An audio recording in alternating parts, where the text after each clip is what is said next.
Hello बच्चों, हमारा जो टॉपिक था कैटलिस्ट वाला, कैटालाइसिस कैटलिस्ट, जो भी वीडियो डाली थी मैंने वो तुम्हारे सिलेबस से कम हो गया है, मतलब हट गया है।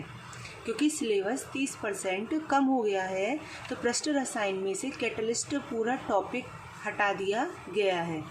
मुझे ये आज पता लगी, इसीलिए ये वाला टॉपिक अब तुम लोग नोट मत करना जिसने नहीं करा है, और जिसने कर लिया है कोई प्रॉब्लम नहीं, ठीक है। अब हम बात करेंगे इसी चैप्टर में पृष्ठ रसायन में सरफेस केमिस्ट्री में नेक्स्ट टॉपिक है कोलाइडल सिस्टम।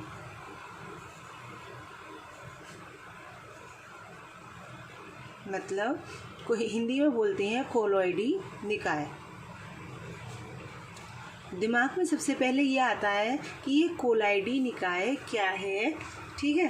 तो इसके बारे में सबसे पहले एक साइंटिस्ट थे हमारे, थॉमस ग्राहम। उन्होंने पदार्थ को बताया कि दो प्रकार के पदार्थ होते हैं, एक क्रिस्टलाव और एक कोलॉइड, ठीक। अब ये क्रिस्टलाव क्या होते हैं, कोलॉइड क्या होते हैं, क्रिस्टेलॉइड इसे बोलेंगे इंग्लिश में, क्रिस्टेलॉइड, और ये हो जाएगा हमारा कोलॉइड, ठीक। तो ये क्या था कि इसके बारे में क्या बताया गया। ये वाला जो पदार्थ का वर्गीकरण था ये फेल हुआ। इसके बाद आया हमारा पदार्थ तीन प्रकार, या विलयन जो था वो तीन प्रकार का बताया। तो उसमें आधुनिक वर्गीकरण में विलयन को तीन में बांटा गया, एक वास्तविक विलयन, ट्रू सॉल्यूशन इंग्लिश में बोलते हैं, दूसरा था हमारा कोलॉइड, कोलॉइडल सॉल्यूशन, और तीसरा था हमारा निलंबन। निलंबन का मतलब सस्पेंशन, ठीक। इसके बाद हम बात करेंगे कि कोलॉइड जो होते हैं, इसमें टॉपिक में क्या क्या पढ़ाएंगे। कोलॉइड जो होते हैं उनका क्लासिफिकेशन, फिर आएगा कोलॉइड बनाने की विधियाँ, फिर इनका आएगा शोधन, फिर इनके आएंगे गुण, और लास्ट इनका आएगा अनुप्रयोग, मतलब एप्लीकेशंस, ठीक है। कि कोलॉइड बनाने के पहले कोलॉइड होते क्या हैं ये पढ़ेंगे, फिर देखेंगे कोलॉइड का क्लासिफिकेशन, फिर उसके बनाने की विधि, फिर उनका शोधन, फिर गुण, फिर अनुप्रयोग। ये पूरा टॉपिक जो है एक तरह से थ्योरेटिकल है पूरा। जैसे अब हम बात करें कोलॉइड होते क्या हैं पदार्थ, थॉमस ग्राहम ने पदार्थ को दो भागों में बांटा, क्रिस्टलाव और कोलॉइड। देखो बच्चों, एक छलनी, जैसे घर पर छलनी देखते हो चाय छानने वाली तुम लोग, तो उसमें से तुम देखते हो कि जैसे चाय छानते हैं, चाय छन जाती है, ठीक। अगर हम उसमें से दूध में चीनी मिला ली हमने और वो छाना, तो चीनी भी निकल गई नीचे और दूध भी निकल गया, ठीक। अगर हम उसमें छलनी में कोई गोंद को छानने की कोशिश करें, गोंद डाला छलनी में, क्या वो आसानी से छन पाएगा? नहीं छन पाएगा, ठीक। इसी प्रकार इसी आधार पर थॉमस ग्राहम ने बताया पदार्थ दो प्रकार के होते हैं, क्रिस्टलाव और कोलॉइड। एक उन्होंने, जैसे हम घरेलू अपने घर में जनरल अपने दैनिक जीवन में देखते हैं, छलनी का यूज़ करते हैं चाय छानने की, आटा छानने की, ठीक है। लेकिन थॉमस ग्राहम ने यूज़ करा एक बार, और तुमने लैब में भी देखा होगा फिल्टर पेपर, ठीक है, सभी ने शायद देखा ही है। तो थॉमस ग्राहम ने ये बताया, यहाँ पर उन्होंने बात करी चर्म पत्र की।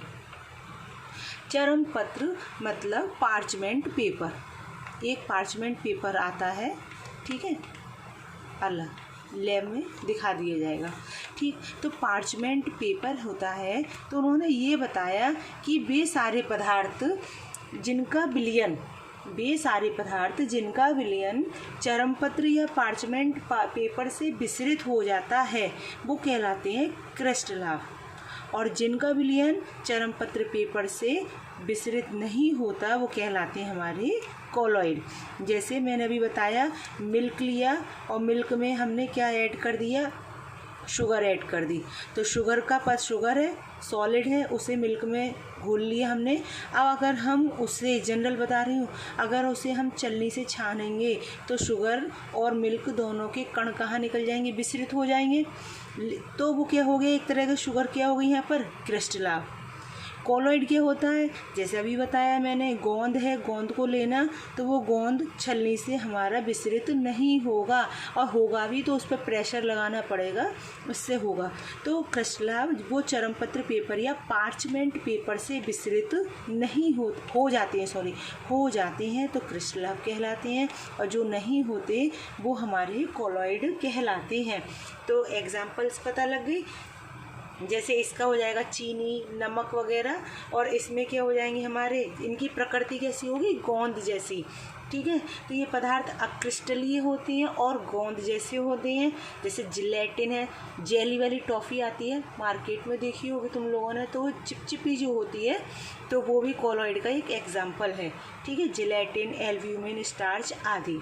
ठीक, लेकिन इस विभाजन को मॉडर्न क्लासिफिकेशन के आधार पर हम इसको उचित नहीं मान सकते, क्योंकि बहुत से पदार्थ भिन्न भिन्न विलायक में, विलायक होता है सॉल्वेंट, मैं बता चुकी हूँ, सॉल्यूशन विलयन होता है, और सॉल्वेंट विलायक, और एक होता है सॉल्यूट मतलब विलय। जैसे जिसकी मात्रा कम हो या ठोस हो, वो चीनी ले ली मैंने, और ये ले लिए मैंने वाटर, और इनको आपस में मिला दिया जाए तो बन जाएगा हमारा शरबत। शरबत क्या हो गया हमारा, एक तरह का सॉल्यूशन।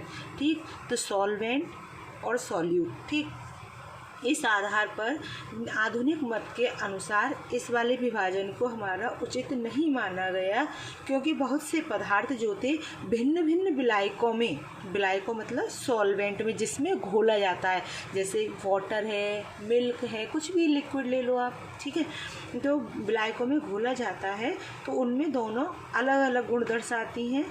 जैसे नमक जो होता है वो जल में अगर ऐड करा जाए, जल में घोला जाए, तो वो क्रिस्टलाभ बनाता है। अगर नमक को बेंजीन में डाला जाए, बेंजीन में घोला जाए, तो वो कोलॉइड बन जाता है। ठीक है, अगर नमक को जल में मिला दिया जाए तो क्रिस्टलाभ हो जाता है, और नमक को अगर किस में घोल दिया जाए, बेंजीन में, तो वो हमारा क्या बन जाएगा, कोलॉइड बन जाएगा। तो विलयनों का फिर इस आधार पर नया वर्गीकरण आया, जिसे हमने बांटा वास्तविक विलयन, कोलॉइड और निलंबन। तो उन्होंने क्या करा, आधुनिक वर्गीकरण में ये बताया गया कि उपस्थित जो उनमें कण होते हैं प्रेजेंट, जैसे विलयन में कण जो होंगे, उसमें जो सॉल्यूट के कण, विलय के कण जो होंगे, उनके व्यास के आधार पर, सॉल्वेंट और सॉल्यूट के कणों के व्यास के आधार पर उन्होंने बांट दिया उन्हें वास्तविक विलयन, कोलॉइड और निलंबन में। जैसे वास्तविक विलयन, इनमें सॉल्वेंट और सॉल्यूट दोनों के कणों का व्यास लगभग बराबर होता है। पूरा लगभग क्या होगा, बराबर होता है, जिन्हें हम ना तो आँखों से और ना ही सूक्ष्मदर्शी द्वारा देख सकते हैं। दोनों जब आपस में घोल दिए जाएं तो दोनों के कणों का साइज एक जैसा होने के कारण पूर्णतया क्या हो जाते हैं, मिक्स हो जाती हैं, और उन्हें हम पृथक नहीं कर पाएंगे या नहीं देख पाएंगे उनके कणों, किसके, विलय के कणों को। तो यहाँ पर वो क्या कहलाएगा, वास्तविक विलयन। जैसे नमक का पानी में विलयन, चीनी का पानी में विलयन, ये क्या है हमारे वास्तविक विलयन। ध्यान रखना कि जब हम उसे पूर्णतः घोल दिया जाए, पूर्णतः मिक्स कर दिया, ये नहीं आपने एक गिलास में आधा कटोरी नमक मिला दिया, अब तुमको नमक तो घुला नहीं, नमक तो दिख रहा है हमें, ऐसा नहीं, पूर्ण मिक्सचर जब वो उसमें पूर्णतः घुल गया हो। ठीक है, इसके बाद बात करते हैं कोलाइडी विलयन। कोलाइडी विलयन में सॉल्वेंट और सॉल्यूट के कणों के व्यास में थोड़ा सा अंतर होता है, जिन्हें हम आँखों के द्वारा, अपने नॉर्मल आइज़ के द्वारा नहीं देख सकते, लेकिन हाँ सूक्ष्मदर्शी द्वारा हम दोनों के कणों को देख सकते हैं। तो ये क्या हो जाएगा हमारा कोलॉइड या फिर कोलाइडल सॉल्यूशन। ठीक है, और ये क्या होते हैं, देखने में तो लगते हैं समांग होते हैं, लेकिन वास्तव में ये विषमांग होते हैं, हिट्रोजीनस होते हैं। ठीक, इसके बाद बात करते हैं निलंबन की। तो निलंबन में दोनों मतलब सॉल्वेंट और सॉल्यूट के कणों का व्यास में बहुत अधिक अंतर होता है। जैसे मैंने कहा पानी में अगर रेत मतलब बालू के कण डाले, भालू नहीं बालू मतलब रेता के कण अगर डाल दिए जाए, मिट्टी के कण डाल दिए जाए, तो तुम देखते हो पानी अलग रेता अलग होता है। इसका मतलब वो हमें आँखों के द्वारा दिखाई दे रहा है, हम उसे नॉर्मल आइज से देख सकते हैं। किसके? सॉल्यूट के कणों को। तो वो क्या कहलाएगा? हमारा निलंबन। अर्थात इन विलयनों में विलय के कणों का व्यास बड़ा होता है और विलय और विलायक दोनों के कणों के व्यास में क्या होता है? बहुत अधिक अंतर होता है। और इस प्रकार की विलयनों में विलय के कणों को आसानी से देखा जा सकता है। जैसे इसका एग्जाम्पल हो जाएगा बालू का जलीय विलयन। ठीक, तो सबसे पहले क्रिस्टलाभ क्या होते हैं और कोलॉइड क्या होते हैं। थॉमस ग्राहम ने बताया कि जो चरमपत्र पेपर से विसरित हो जाते हैं वो हमारे क्रिस्टलाभ कहलाते हैं और जो विसरित नहीं होते वो हमारे कोलॉइड कहलाते हैं। जैसे चीनी नमक का विलयन। ठीक, और ये हो जाएगा हमारा गोंद स्टार्च वगैरह। फिर लेकिन ये भी हमारा वर्गीकरण फेल हो गया क्योंकि कुछ पदार्थ ऐसे थे जो भिन्न भिन्न विलायक में अलग अलग गुण प्रदर्शित करते हैं। विलयन किससे मिला हुआ बनता है? सॉल्वेंट और सॉल्यूट, विलायक और विलय से। ठीक, अगर नमक को जल में घोला जाए तो वो क्रिस्टलाभ बनाता है, अगर नमक को बेंजीन में घोल दिया जाए तो वो कोलॉइड बनाता है। इस आधार पर विलयन का वर्गीकरण आधुनिक वर्गीकरण हुआ, जिसे हम बोलते हैं जिसे बांटा 3 भागों में: वास्तविक विलयन, कोलॉइड और निलंबन। इसमें वास्तविक विलयन में सॉल्यूट और सॉल्वेंट के कणों का व्यास लगभग समान था, जिससे हम विलय के कणों को ना तो आँखों द्वारा और ना ही सूक्ष्मदर्शी द्वारा पृथक कर सकते हैं, देख सकते हैं। तो यहाँ पर वो क्या हो गया? वास्तविक विलयन, जैसे नमक का जलीय विलयन। कोलॉइड ये हमें आँखों द्वारा, नग्न आँखों द्वारा दिखाई नहीं देते इनके सॉल्यूट के कण, परंतु सूक्ष्मदर्शी द्वारा देखा जाए तो उनको हम देख सकते हैं। अर्थात सॉल्वेंट और सॉल्यूट के कणों के व्यास में थोड़ा बहुत अंतर होता है।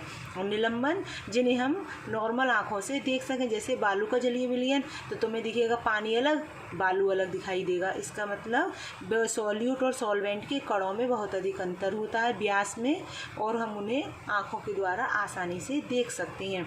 कोलॉइड का ध्यान रखना, ये दिखने में तो समांग होते हैं परंतु ये वास्तव में कैसे होते हैं? विषमांग होते हैं। विषमांग का मतलब इसके अंदर 2 फेज दिखाई देती हैं, और 2 फेज जो होती हैं हमारी वो होती हैं एक परिक्षेपण माध्यम, इसे इंग्लिश में बोलते हैं डिस्पर्सन मीडियम, और एक होती है हमारी परिक्षिप्त अवस्था, ध्यान रखना, और इसे बोलते हैं डिस्पर्स्ड फेज। ये हो जाएगा डिस्पर्सन मीडियम, और ये हो जाएगा हमारा डिस्पर्स्ड फेज। ठीक, जैसे अभी बताया मैंने सॉल्यूशन किससे बना हुआ होता है? सॉल्वेंट और सॉल्यूट। तो परिक्षेपण माध्यम एक तरह से हमारा सॉल्वेंट होता है जिसकी मात्रा अधिक होती है, और डिस्पर्स्ड फेज हमारी सॉल्यूट होता है जिसकी मात्रा हमारी कम होती है। अर्थात ये वाली फेज उसमें छुपी हुई होती है, वो हमें दिखाई नहीं देती। जैसे रक्त का लाल रंग है, आसमान का नीला रंग है, बहुत सारी चीज़ें हैं, बहुत सारे एग्जाम्पल्स हैं जो बताई जाएंगे तुम्हें। जैसे ये वाली रिंग है, तो रिंग भी हमारा कोलॉइडी विलयन का ही उदाहरण आएगा। कैसे, क्यों, वो बात की बात है। ठीक है बच्चों, तो यहाँ से हम आज शुरू करा कोलॉइडल सिस्टम। तो ये इम्पोर्टेंट टॉपिक है हमारा पूरा चैप्टर में। ठीक है, तो इसे ध्यान से अच्छे से पढ़ लेना।